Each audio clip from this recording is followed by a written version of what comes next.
Bom, ontem no Canal Livre, né, o Rafael, o moderador, o mediador do programa, a Thaís Herédia participou, esteve presente o economista Pedro Fernando Neri, que esteve em evidência aí esta semana por algumas das suas colocações sempre oportunas, né?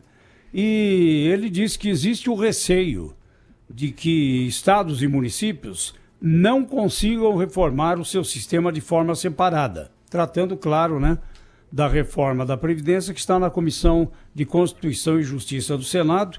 E aí uma grande dúvida, né, se inclui ou não os estados e municípios. A Comissão Especial da Reforma da Previdência dos Militares vai se reunir amanhã para aprovar um plano de trabalho também separado. Então, estados e municípios ficariam assim. Vamos ouvir o Fernando Neri, o Pedro Caso Fernando seja de Neri. fato aprovada e promulgada a PEC 6, que está vindo lá da Câmara dos Deputados, os estados e municípios passariam a ter essa responsabilidade pela primeira vez, receberiam essa atribuição às vésperas de uma eleição municipal.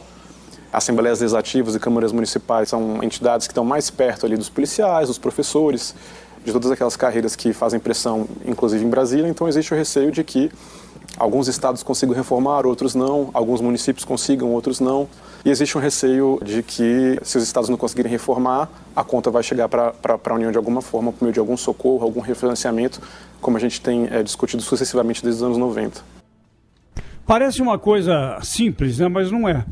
Se levar em consideração o número de municípios que nós temos, quantos desses municípios têm sistemas de previdência próprios? Aqueles que têm estão em muitas dificuldades, da mesma maneira que os estados, né? 2 mil, mais ou menos. 2 então, mil eu não municípios sei têm previdência própria.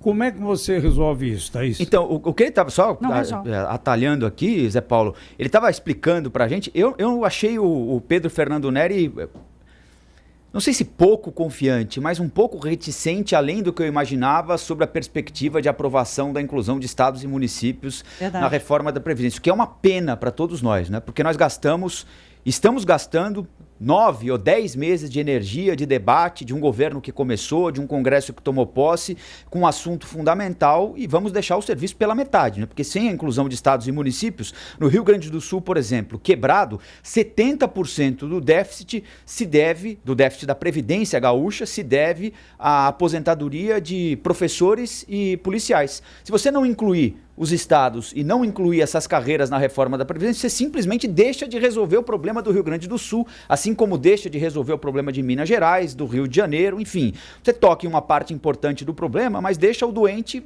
curado pela metade. O que vai acontecer com a parte doente? Ele vai ter de procurar a parte supostamente sadia. Então, daqui 2, 3 anos, os estados vão ter de novo de bater a porta do Ministério da Economia para pedir ajuda, porque não estão conseguindo pagar as suas contas, tudo isso por causa da política pequena. Porque deputados federais não quiseram marcar com o suposto desgaste de incluir imediatamente, contando aí, evidentemente, com a pouca ajuda de alguns governadores importantes, não quiseram arcar com o suposto ônus, a gente nem sabe se é ônus ou não, né, de incluir estados e municípios agora na reforma da Previdência. Então, eu achei o Pedro Fernando Neri, né, não pessimista, mas acreditando mais ou menos nessa possibilidade. Cauteloso, né? O que ele disse, o que pode acontecer é o seguinte: se aprova desde que a Assembleia Local ou a Câmara Municipal referende a decisão por maioria simples. Então vejam só, você teria de passar por todo esse drama que foi a negociação da reforma lá em Brasília, e aí manda para São Paulo, para Bahia, para Paraíba, para o Amazonas, para o Rio Grande do Sul, aí cabe ao governador começar o jogo do zero. Não tem cabimento, né? Não tem cabimento essa história de referendar. Foi aprovada a reforma e os deputados e os senadores, eles têm a autonomia numa PEC para fazer esse tipo de mudança. Né? Eu acho que o que vai fazer a mudança do jogo é o posicionamento dos governadores. Amanhã aqui em São Paulo tem um evento com o chamado Consórcio do Nordeste. Eu vou até lá, a hora que eu sair daqui, eu vou lá pegar a metade desse debate. E eu acho que vai fazer muita diferença o posicionamento deles, né? Hoje o que eles estão fazendo é tampando o sol com a peneira, ou botando um óculos cor-de-rosa, ou enfiando, mas na verdade verdade, está mais para avestruz isso, enfiando a cabeça no buraco para fazer de conta que não está vendo, né, o que está acontecendo nas contas dos seus próprios estados, né?